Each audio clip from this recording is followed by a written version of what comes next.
everybody. Heidi Harris here. How you doing? If you're new to me and new to what I do, 26-year radio veteran, and now I continue to do radio part-time and doing this and enjoying it. A little bit of everything. And I also do an audio version of this, which you can find on Spotify and all of the podcast apps, Odyssey app and everywhere else. So today I'm so excited. Going to be talking to a man I've had the privilege to know for a very long time. In the Air Force, we call him Blender. General Rob Novotny. I know he looks like he just got his driver's license last week, but he is a general, a retired general. How are you, my friend? I'm doing great, Heidi. It's so good to see you, and thanks for inviting me on the show. I'm surprised you didn't call me Cougar right off the bat. I figured you were going to do that. Well, I just want to be nice to the listeners. People should know the backstory. I was an honorary commander, privileged to be one for almost 20 years out at Nellis Air Force Base. And the squadron they always give you a call sign, and they gave me the call sign of Cougar. And this is how dumb I am, General. I didn't know what it meant. And I went to work the next day and I went on the air and I go, oh, I got a call sign, Cougar. And they told me it was an acronym for something. And my listeners all called and they said, don't you know what that means? I don't think it was an acronym. When I got named Blender, you have no choice in it. Right. And I think I've kind of grown into that name over the last 30 or so years. So, Well, but it's good to be with you. thank you. And now, can you give me the civilian version or the true version of how you got Blender? Oh boy, fighting a bunch of F-16s when I was a young guy, and getting into like rolling vertical dogfights with them. That was kind of the flying portion, and the second portion was my wife and I got invited to a party by the single guys. They didn't have any alcohol of any consequence. They had like half a bottle of scotch. And I said, hey, all the girls are going to leave this party if you don't get some refreshments. And I said, go get some strawberries and rum and daiquiri and mix and all that stuff and give me a blender. And I wound up being the bartender for the squadron party. So the story was, if you want to have a good party, you better have a blender on hand. That is great. I love the story. All right, great to have you. Now, when you retired from the military just a couple of years ago, you were the commander of the 57th Wing at Nellis Air Force Base. For those who don't know, you're responsible for 36 squadrons and 12 installations. Quite a big deal, to say the least. You flew 2,800 flight hours in 12 different aircraft, including the B-2, probably most of the aircraft that were used this last week in this operation, but including the B-2. So talk to me about Midnight Hammer, because you're still involved. You're still working as a contractor, and you know these people still involved in this. This had to be incredibly exciting for you to watch this execution of 125 aircraft. I mean, it's like a ballet, the way they pulled this off. Talk to me about what you thought when you heard about it. Yeah, absolutely, Cougar. I tell you what, I just watched the chairman of the Joint Chiefs press conference, General Dan Raisin Kane, who's a friend of mine as well, and he gave a fantastic overview of the complexity of the mission. And thank goodness there was no enemy response and nobody was getting shot at. Otherwise, it would have been incredibly complicated. But just the orchestration of that, I think he does a really good job of talking through it, is something that's in our DNA in the Joint Force, B-2s under lots of deception, feinting a move to Guam, but actually move out to the east and cross the Atlantic and into the Med, completely synchronized with Tomahawk strikes, with fighter escort, with surveillance, getting the satellites in the right position to provide real-time intelligence, coordinating with all those allies, and to pull this off in an incredibly short amount of time. And by the way, the strategic deception, it started all the way at the top. I think we all watched the president say, hey, we're going to give him 2 weeks. Most people have come to learn that the president speaks his mind and generally is probably thinking that it's going to, well, I thought it was going to be 2 weeks of letting the Israelis continue to go after targets that they were interested in going after, and we were going to sit back and watch how this whole thing unfolded. And obviously, the planning for Midnight Hammer had started probably at that time, if not earlier. And it seems to me that the United States and the Allies saw a real opening, once in a lifetime opening, which a very crippled and broken IRGC regime. And the opportunity to go after those targets that would never present themselves again. So I think the strategic planning of it was obviously very well kept in secret. The operational tactical planning, incredibly coordinated and difficult. Those are things we used to do at Nellis. We used to do small scale examples of that highly scripted, synchronized planning across the joint force. We did those at Red Flag exercises and some of our bigger joint exercises that you see. So to see this put together in against, at the time, a very significant adversary, at least we thought, for sure, is quite a testament to the men and women of the armed forces. Yeah, it's so amazing because you train for this all the time and actually execute this in this way. Talk to me a little bit about the bunker buster bombs you were apparently involved in. Now, a lot of people talk about the Moab bomb, but that's not the bunker buster. Talk a little bit about that for the civilians and explain how you were involved in some of the testing for that. Right. The Moab is more of a aerial kind of delivered weapon out of the back of a cargo plane, large area, definitely unbelievably powerful. But the GBU-57 MOP, Massive Ordnance Penetrator, was really built specifically for these targets that they went after. Not specifically these Iranian targets, but Right. a deeply hardened facility underground, where when it's dropped from either a B-52 or a B-2 in this case, from probably 35, 40,000 feet, give or take, that weapon, which weighs about 28,000 pounds, everybody says about 30,000 pounds, is going to be nearly supersonic, if not supersonic, when it hits the target. I happened to be at one of the very first tests back in 2012, and we put a construction cone on top of a mountain. And this is out in the middle of nowhere. And we had a B-2 come over and drop two of them, and it split the construction cone in half. So think Wow. about, the accuracy of this thing is phenomenal. It's GPS aided, like a lot of our weapons are, like JDAMs and things. So the same kind of methodology, but it's designed to penetrate deep and get through earth and rock and things of that nature. It's smart enough to know about where it wants to go. That's all based on programming and intel collection, which is going to be imperfect at best. And then drive down to those command structures or those enrichment sites, which might have been one of the targets they were going after, and then to create that weapon effect. And I think they dropped several. So double tap. One kind of opens the door and the other one comes into the party kind of philosophy. The Israelis have been doing quite a bit of that on their own accord. And I think we saw some of this on the U.S. side against the Houthis as well. Much smaller weapons. So 2,000, 4,000 pound weapons dropped off of fighter aircraft. Same kind of technology, very accurate pinpoint, going after weak spots in the earth and digging down into underground structures. Going back to your point about how this was a perfect time to do this because Israel had gone in there and they had softened so many of the opportunities and the abilities for Iran to be able to counter. That was huge.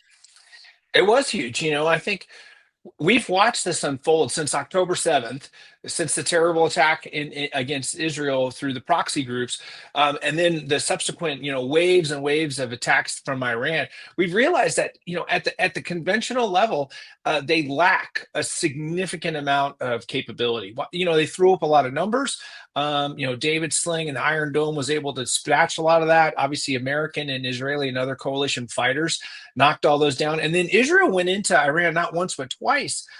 These huge long distance conventional strikes and hit all their targets, destroyed all the surface air missile systems, and came home. And none the wiser was Iran. So I think, over the last several weeks, we've watched Israel continue to have a level of autonomy over the Iranian skies. And based on that, and obviously the IAEA report, which talked about the enrichment activities that was going on, we knew that JCPOA has been really kind of tabled for at least in Iran's following the JCPOA, right? It's been really tabled for the several years. So what an opportunity. Now the real question is, like, what's next? So from a strategic consequence, and we'll see what the United States does.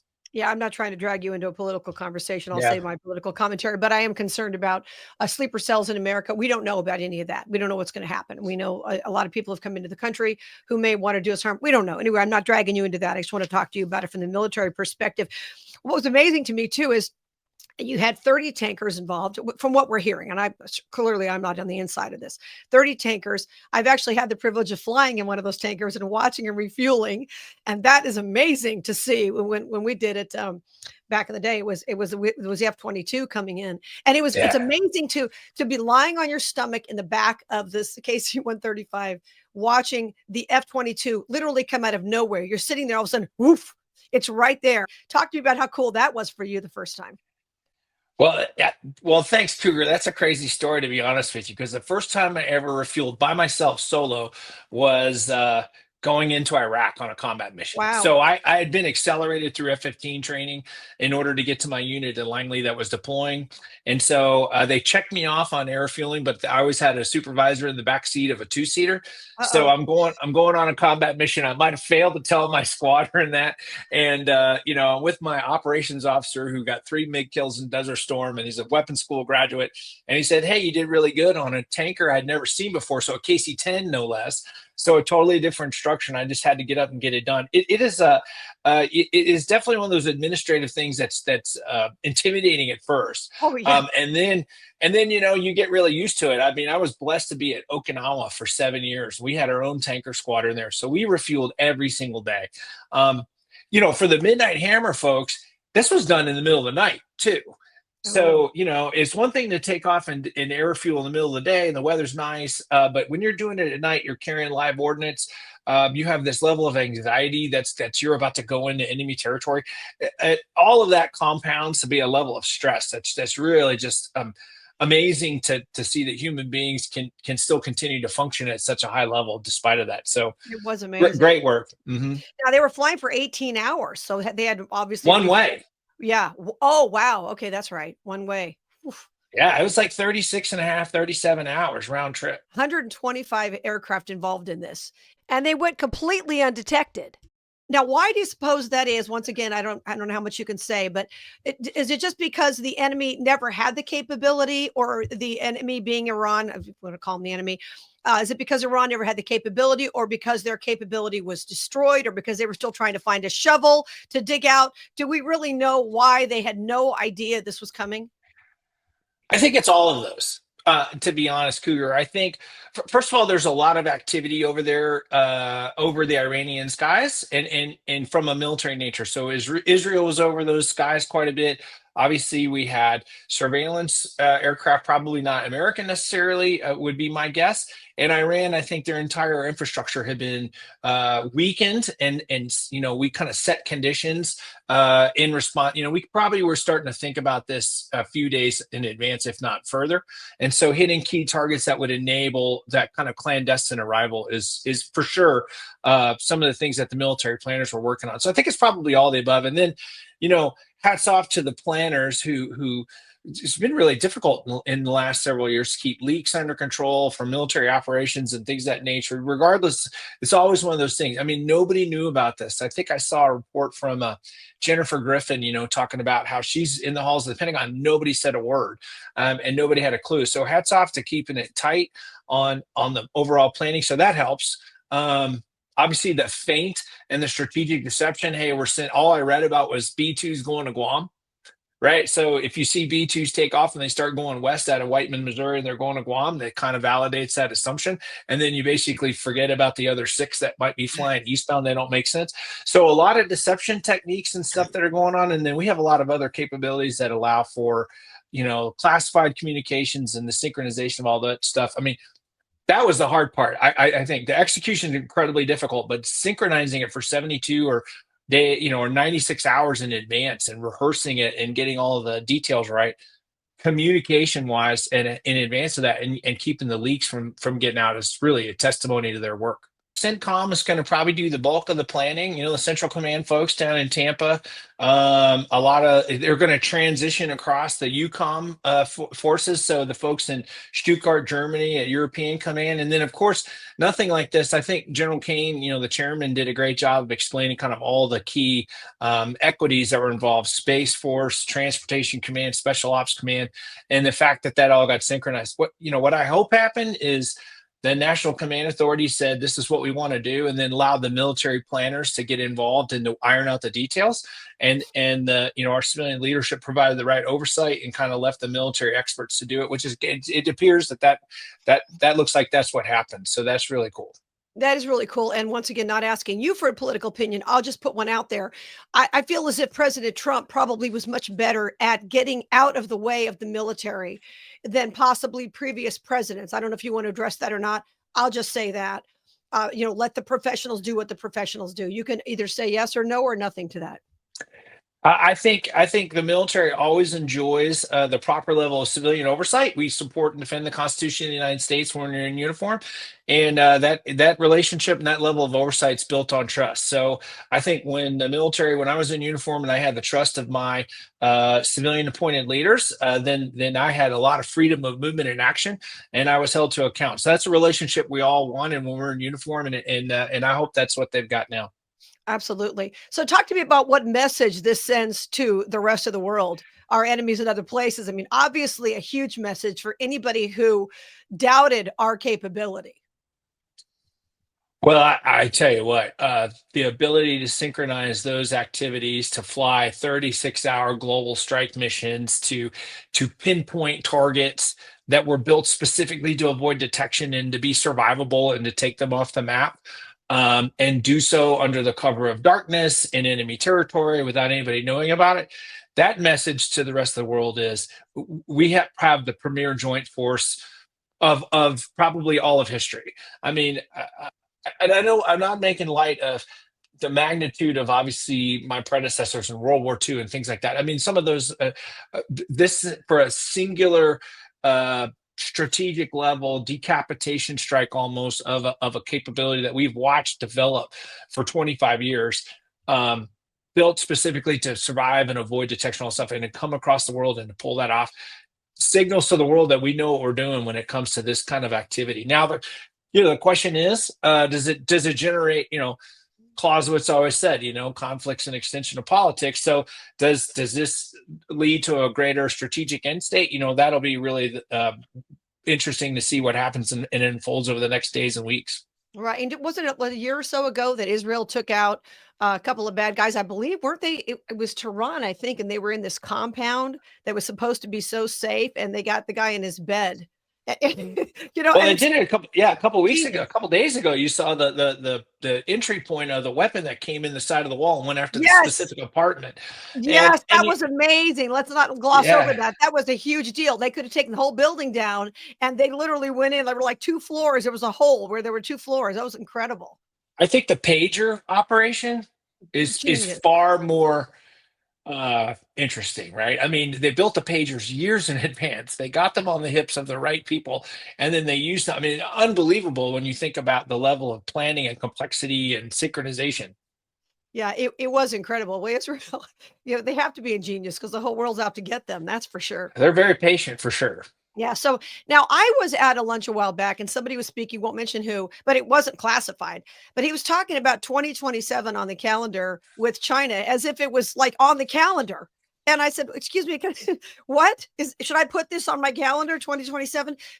And since I've looked into it more, and apparently some people are talking about that. Talk to me a little bit of whatever you can say about 2027, why they think that might be it, and if this changes any of that.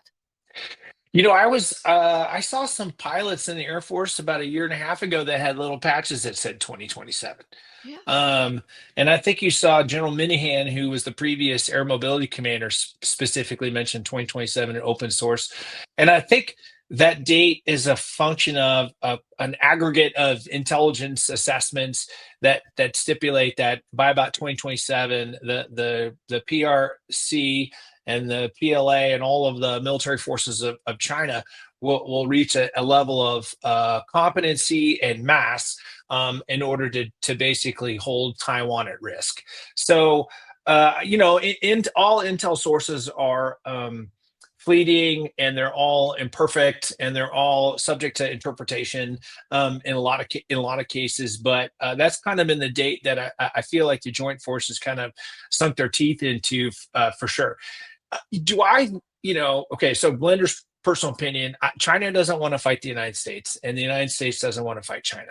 Um, Perfect world, Xi Jinping stays in power because the 1.5 billion people in China have jobs and they're not on the streets protesting. So, if I were to create and foment anxiety in China, it wouldn't be kinetically, it would be economically. And creating an economic environment that hurts China, that creates in less jobs, that is a downswing in manufacturing, puts a lot of those people out on the street and unemployed and unhappy. And then suddenly you begin to pay attention to your circumstances. So I think if we were going to have a strategic magic wand, that would be the way I would go after China and attack China through economic means, of course, in order to avoid the military means. It would be an incredibly difficult challenge to do for both parties involved, and I don't think anybody wants to get that. But we've put that goal line out there, 2027, in order for us to develop our own personal capabilities and for us to kind of focus on what we think are some complexities that we would have to overcome as a joint force. And so we need to kind of synchronize and focus our training on that. Yeah, and I wonder though if this is, they're looking at this and saying, "Well, wait a minute, we had no idea." I mean, they must know what we have because usually they're trying to steal our technology. They must know what we have, but maybe they just. I think the world probably never expected us to use it. I think that's the big message that's been sent now, right? Yeah, I think deterrence, like I like to say, it comes down to two things, right? You got to have the capability, and then you got to have the willpower. So I think our capability is pretty open source in a lot of cases. We're a transparent democracy. You can glean information. You're never going to know the true level of details. We keep those pretty well classified, but we're pretty open source, and you can see what some of our capability is. And our will, if our will is a function of political leadership and our will is a function of national security implications and things like that, I agree with you. I think, it seemed to me as a layman watching when the president said, "Hey, we're gonna hold for 2 weeks." It seemed to me that the will to strike was not there, and we were going to allow and collect more data. We were going to let the Israelis do their thing, and to see Midnight Hammer go on obviously was a change, or that was set up the whole time. Maybe it was, hey, there's a chance to take this target off the map. We're not going to let this thing go past us. So our history is rife with opportunities that we might have missed. Osama bin Laden in Tora Bora, Osama bin Laden in Africa. I think those are kind of key opportunities that we, at the time, for probably for good reasons, decided to go a different direction, but we missed a strategic moment. And it doesn't seem like they wanted to miss this one.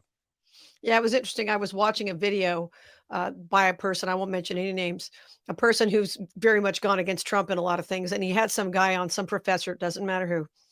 And I went back and watched the video the day before this happened, Midnight Hammer. And he said, "Oh, no, there are no weapons heading over." And I just thought to myself, you don't give Trump any credit. Once again, not dragging you into politics.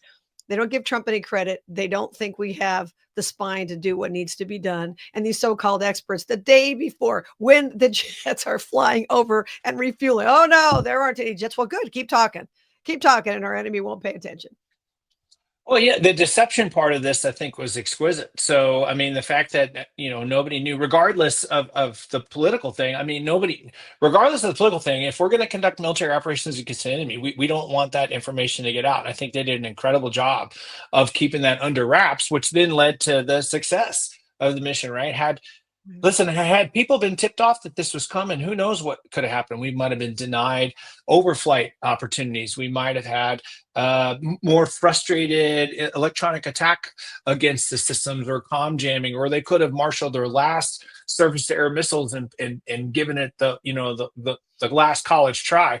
So none of that happened. And most of that was in part to, obviously, the degradation of their forces, but the fact that they potentially didn't know this attack was coming. So hats off to the planners for keeping it under wraps. Absolutely. Now, when you heard about this, you had to be saying, "Darn it." These guys had to be having so much fun doing this. I mean, you guys, you train, every day of your life for this kind of thing. And for these guys to be able to, I don't know if there were any girls flying the B-2s or these aircraft. I'm sure there were. But I mean, this had to be the coolest thing ever to have been involved in this as a pilot. Tell me what your first thoughts were about that.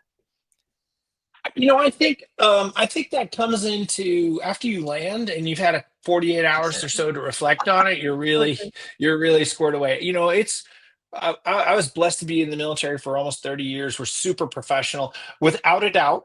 The vast majority of these professional patriotic warfighters, if something has to happen in alignment with our national security interests, call me. Right, call me.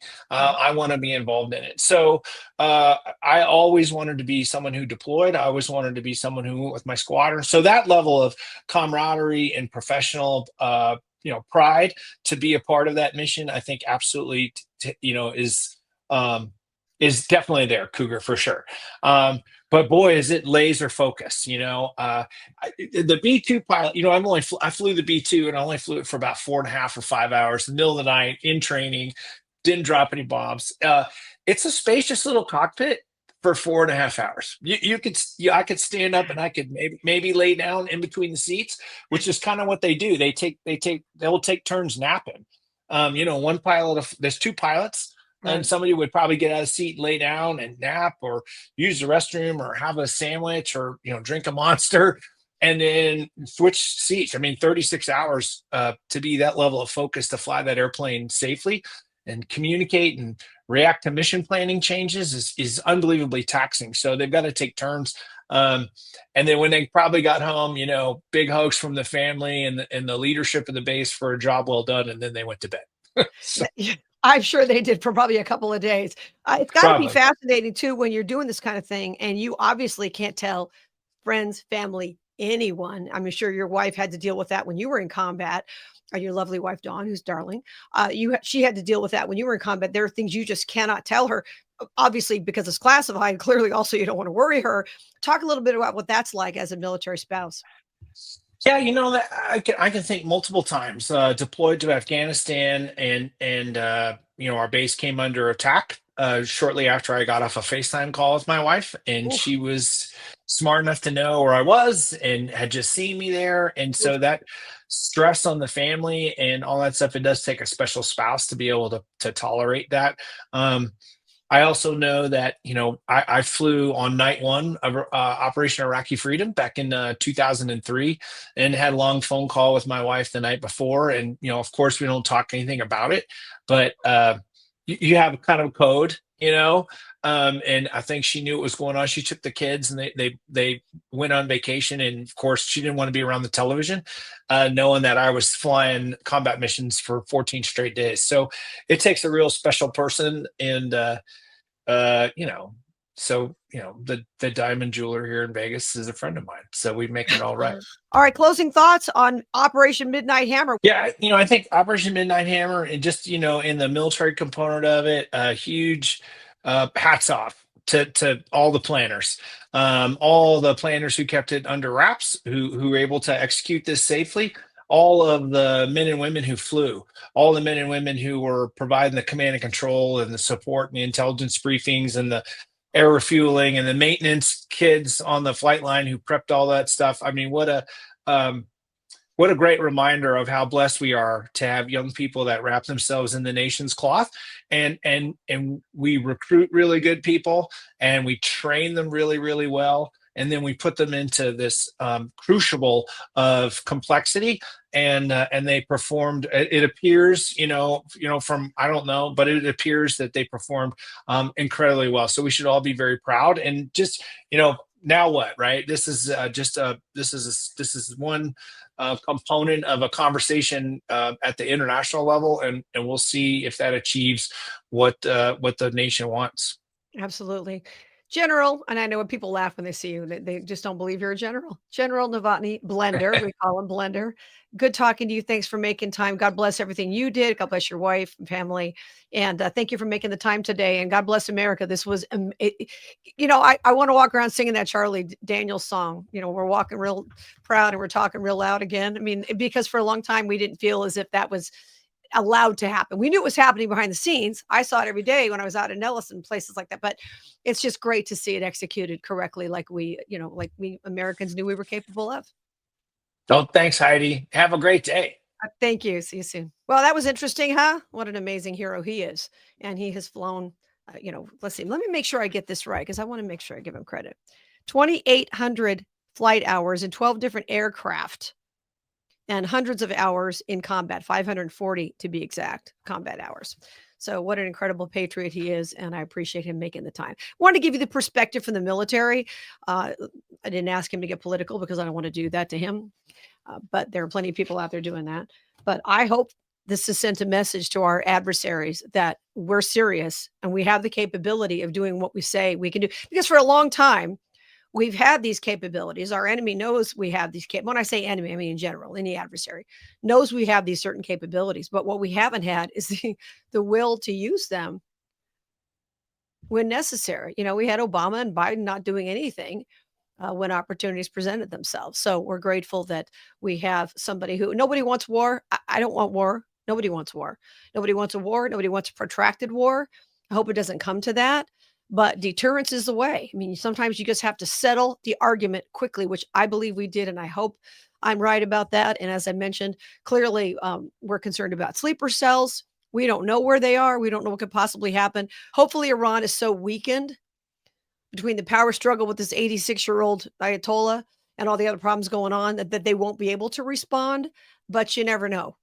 You never know. You get mercenaries who will do anything for $1, blow something up, or we just don't know what's going to happen. But I will tell you at the end of the day that I always tell you this, but this is important to remind everybody. I'm not panicked about it. I'm a Christian. I know God's in charge. I know none of this is a surprise to him.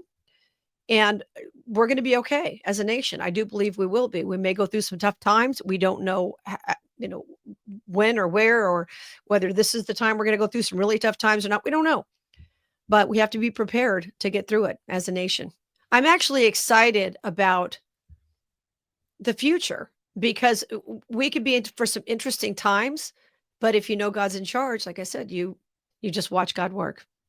All right, guys, you can follow me, Heidi Harris Show, Facebook, Twitter, Instagram, X, whatever they call it now. All that stuff, all my socials. Don't forget to go to HeidiHarrisShow.com, sign up for my email, and you can get a free email for when I do things like this. I'll email it to you. I won't spam you, I promise.